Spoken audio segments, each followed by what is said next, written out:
দীর্ঘ ১ মাস সিয়াম সাধনার পর আগামীকাল পবিত্র ঈদ উল ফিতর, তাই নারীর টানে বাড়ি ফিরতে সাধারণ মানুষজন আত্মীয় স্বজন আপনজনদের সাথে ঈদের আনন্দ ভাগাভাগি করতেই নারীর টানে বাড়ি ফিরছেন তারা। আমরা বিভিন্ন সময়ে বাস টার্মিনাল, রেলওয়ে স্টেশন থেকে যুক্ত হয়ে তাদের খবরাখবর জানাচ্ছিলাম। তবে অন্যান্য জেলার মতো সিলেটে কিন্তু ঈদ যাত্রাকে কেন্দ্র করে বাড়তে কোনো চাপ নেই, যানজট নেই। এই মুহূর্তে আমি যেখানে আছি এটি সিলেটের একটি প্রবেশদ্বার। এই প্রবেশদ্বার দিয়েই মানুষ বিভিন্ন জেলায় বাস টার্মিনাল বা রেলওয়ে স্টেশনে যায় এবং আজকে যে সিলেট যে মানুষজন ছাড়ছেন তারা হচ্ছেন এই জেলার মানুষ যারা সিলেট শহরে বসবাস করেন। আগামীকাল ঈদ উল ফিতর পরিবারের সঙ্গে কাটাবে বলে তারা শহর ছাড়ছেন। আমরা দেখেছি একেবারে সকাল থেকেই মানুষজন যাচ্ছেন। তবে একেবারেই বলা যায় এই যে ঈদ যাত্রা, এটি একেবারে স্বাভাবিক ঈদ যাত্রা, তেমন কোনো যানজট বা বাড়তি চাপ নেই। আজকে সকাল থেকেই কিন্তু সিলেটের আকাশ মেঘাচ্ছন্ন রয়েছে, গুড়ি গুড়ি বৃষ্টিও হয়েছে। এই জন্য আসলে যারা সাধারণ মুসল্লিরা আছে, সিলেটবাসী আছে, কিছুটা দুশ্চিন্তায় মধ্যে পড়েছেন যে আগামীকাল যেহেতু ঈদের নামাজ আছে তখন যদি বৃষ্টি হয়, এরকম একটা দুশ্চিন্তা রয়েছে। তবে আজকে কিন্তু মেঘাচ্ছন্ন আকাশ এবং অনেকেই আছেন যারা অনেক আগে থেকেই রেলের টিকিট বুকিং করে রেখেছিলেন, বাসের টিকিট কেটে রেখেছিলেন, তারা কিন্তু স্বস্তি নিয়ে আসলে বাড়ি ফিরছেন।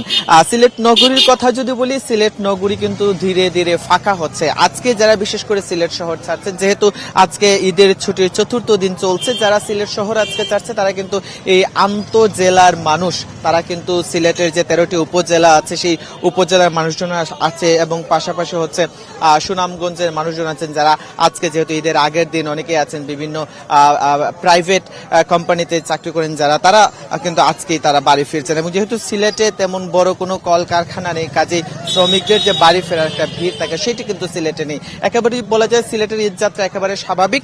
আমরা প্রশাসনের সাথে কথা বলেছি, প্রশাসন আমাদের বলেছেন সাধারণ মানুষের এই ঈদ যাত্রা যাতে ভোগান্তিতে রূপ না নেয়, তারা কিন্তু সব সময় সোচ্চার রয়েছেন। বিভিন্ন সময় তারা বিভিন্ন বাস টার্মিনাল থেকে শুরু করে রেলওয়ে স্টেশন সেখানে কিন্তু তারা যাচ্ছেন এবং তারা মানুষের খোঁজ খবর নিচ্ছেন। কিছুক্ষণ আগেই সিলেট র্যাব নয়ের যিনি অধিনায়ক আছেন তিনি কিছুক্ষণ আগে গণমাধ্যম কর্মীদের সাথে কথা বলেছেন। তিনি বলেছেন ঈদ যাত্রাকে কেন্দ্র করে যাতে কোনো যাত্রী ভোগান্তিতে না পড়ে সেই জন্য তারা কিন্তু বিভিন্ন সময় বিভিন্ন জায়গায় বিআরটিএ ম্যাজিস্ট্রেটের মাধ্যমে অভিযান পরিচালনা করছেন। তারা বিভিন্ন জায়গায় যাচ্ছেন যাতে কোনো গাড়ির চালক বা যাতে কোনো জায়গায় যাত্রীদের কাছ থেকে বাড়তি ভাড়া না নেওয়া হয়, সেই জন্য কিন্তু প্রশাসন সোচ্চার রয়েছেন। সরকারের পক্ষ থেকে সেরকম নির্দেশনা দেওয়া আছে যাতে ঈদ যাত্রাকে কেন্দ্র করে কোনো ধরনের ভোগান্তিতে না পড়ে যাত্রীরা, সেটি আমরা সিলেটে দেখছি। এবং সিলেটে বলা যায় যে সিলেটের যে ঈদ যাত্রা তেমন কোনো বাড়তি চাপ নেই, যানজট নেই, স্বাভাবিক ঈদ যাত্রা। মানুষ উচ্ছ্বসিত ভাবেই বাড়ি ফিরছেন। মানুষ মনে করছেন যেভাবে নিরাপদে তারা বাড়ি ফিরছেন সেভাবে তারা আপনজনদের সাথে ঈদ পালন করে নিরাপদেই আবার তাদের কর্মস্থলে ফিরবেন, এমনটা আসলে তারা মনে করছেন। এছাড়াও জানিয়ে রাখতে চাই সিলেটের মানুষ যারা বাইরে আছেন, বিভিন্ন জেলায় আছেন, তারাও কিন্তু স্বাচ্ছন্দ্যভাবেই কিন্তু তারা সিলেটে আসছেন এবং সিলেটের তারা আত্মীয় স্বজন পরিবারের কাছে ফিরে আসছেন। অনেকের সাথে আমরা কথা বলেছিলাম, তারা বলেছেন যে আসলে তারা বলেছেন যে তারা আসলে অপেক্ষা করছিলেন কখন তারা পরিবারের কাছে আসবে এবং এসেছেন। আমরা একজনের সাথে কথা বলতে চাই। ঈদের তো মানুষ শহর ছাড়ছে, কি মনে হচ্ছে এখন কি এবারে ঈদ যাত্রা কি কোনো ভোগান্তি রয়েছে কিনা মানুষের? আমি যতটুকু দেখলাম আজকে জিন্দাবাজার ছিলাম, বন্দর ছিলাম, টার্মিনালও ছিলাম, মানুষ আসলে তেমন একটা ভোগান্তি নয়। আর যারা ঢাকা বিভিন্ন সিলেট থেকে যারা বাড়িতে চলে গেছে, যেমন মনে করেন কুষ্টিয়া, রংপুর, দিনাজপুর, বগুড়া, ঢাকার উদ্দেশ্যে, এরা কালকেই মেজরিটি 17-18 তারিখ চলে গিয়েছে। তো এখন তেমন একটা ভোগান্তি নেই। যাই দেখলাম মানুষ খুব শান্তশিষ্টভাবে মার্কেটিং করতেছে, দেখে ভালোই লাগলো। ধন্যবাদ আপনাকে।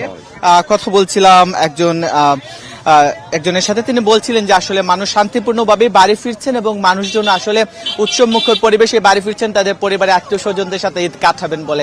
সিলেটে ঈদ যাত্রা নিয়ে তেমন কোনো ভোগান্তির খবর আমরা কোথাও পাই না। আমরা বিভিন্ন সময় কদমতলী বাস টার্মিনাল থেকে শুরু করে কুমারগাঁও বাস স্ট্যান্ড আছে, সিলেট রেলওয়ে স্টেশন আছে, হুমায়ুন রশিদ চত্বর, চন্ডীপুল পয়েন্ট, এইসব জায়গায় আমরা গিয়েছি, কোথাও কোনো ভোগান্তি বা যানজটের কবলও আমরা পড়তে দেখি না। দীর্ঘ কোনো যানজট নেই, একেবারে স্বাভাবিক যে যাত্রা সেভাবেই আসলে ঈদ যাত্রা হচ্ছে। সিলেটে ঈদ যাত্রা নিয়ে কোনো ভোগান্তি নেই। প্রশাসনও সোচ্চার অবস্থান রয়েছেন, সতর্ক আছেন যাতে কোনো জায়গায় কোনো নাশকতা না হয়, যাতে কোনো জায়গায় কোনো বিশৃঙ্খলা না ঘটে। মানুষ শান্তিপূর্ণভাবেই আসলে মানুষজন তাদের গ্রামের বাড়িতে ফিরে যাচ্ছেন। আজকে যে মানুষজন সিলেট শহর ছাড়ছেন তারা কিন্তু একেবারে বলা যায় আন্তঃজেলার মানুষ, তারা বিভিন্ন উপজেলায় তাদের গ্রামের বাড়িতে ফিরে যাচ্ছেন। অনেকেই আছেন শেষ মুহূর্তে ঈদের ছুটি, যেহেতু ঈদের ছুটির পর আত্মীয় স্বজনদের জন্য শেষ সময় এসে তারা ঈদ শপিংটা করে নিয়ে যাচ্ছেন আপনজনদের জন্য, প্রিয়জনদের সাথে।